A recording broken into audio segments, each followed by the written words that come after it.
पीछे से था, पाकिस्तान सिर्फ फ्रंट था। जब हम लड़ रहे थे तो हम चीन से लड़ाई कर रहे थे, पाकिस्तान सिर्फ फ्रंट था। चीन ने पाकिस्तान को 81% हथियार पिछले कुछ 5 वर्षों में दिए हैं। इसी बात की चेतावनी, इसी बात के लिए आगाह करने का काम राहुल गांधी जी ने किया था, जब उन्होंने कहा था कि चीन और पाकिस्तान को मिलाना और उनका साथ आना हमारे लिए घातक रहेगा। सरकार ने इसकी नजरअंदाजी करी थी।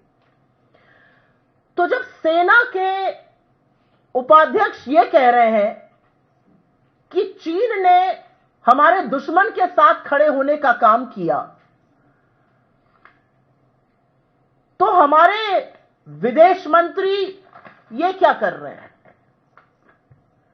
ये तो लाल लाल लेजर आंखें दिखाने वाली रील बनाते हैं। ये लप्पो झप्पो क्यों कर रहे हैं चीन के साथ?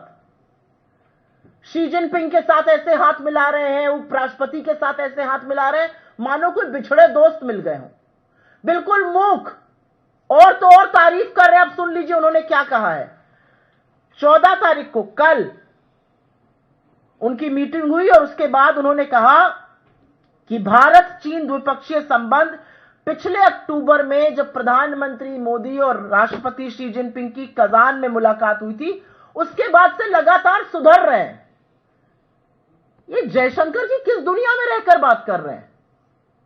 और जयशंकर जी लगातार हमारी शूरवीर सेना का क्यों अपमान करते हैं, क्यों उनका मनोबल तोड़ते हैं? क्योंकि कुछ बातें उनको याद दिलानी जरूरी है। जब आपके सेना अध्यक्ष ने यह बात कही, जब आपके सेना के उप प्रमुख ने यह बात कही कि चीन फ्रंट था, आप कह रहे हैं हमारे संबंध लगातार सुधर रहे हैं। लाल आंख दिखाने की बात करते थे, कभी लाल शर्ट पहन के लल्लो झप्पो करने लगते हैं, कभी लाल कालीन बिछा देते हैं, और अब ये हाथ मिला रहे हैं, मुस्कुरा रहे हैं मानो कुछ हुआ ही नहीं है।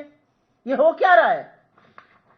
लेकिन इससे भी ज्यादा गंभीर एक और बात है कि जब चीनी प्रेम जताया जा रहा है, जब प्रधानमंत्री दुनिया भर में घूम घूम कर मेडल बटोर रहे हैं, उसका हिंदुस्तान को क्या फायदा हो रहा है यह हमें नहीं पता। वो 28 परिवार आज भी पूछ रहे हैं उनके शहीदों को, उनको न्याय कब मिलेगा। वो पूछ रहे हैं कि वो दुर्दांत आतंकवादी कब चिन्हित किए जाएंगे, कब गिरफ्तार किए जाएंगे, कब उनकी नजीर बनाई जाएगी। वो पूछ रहे हैं कि जिस पाकिस्तान ने ये किया और जिसका साथ चीन ने दिया, आप लल्लो झप्पो गलबैया क्यों कर रहे हैं चीन के साथ?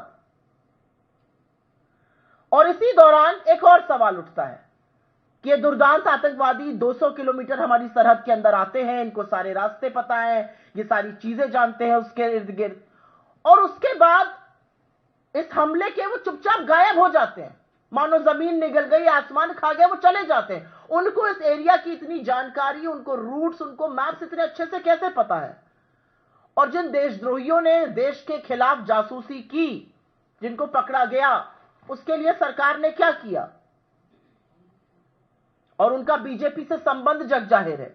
इसी क्रम में मई 2025 में हिसार पुलिस ने यह महिला ब्लॉगर ज्योति मल्होत्रा को गिरफ्तार किया था।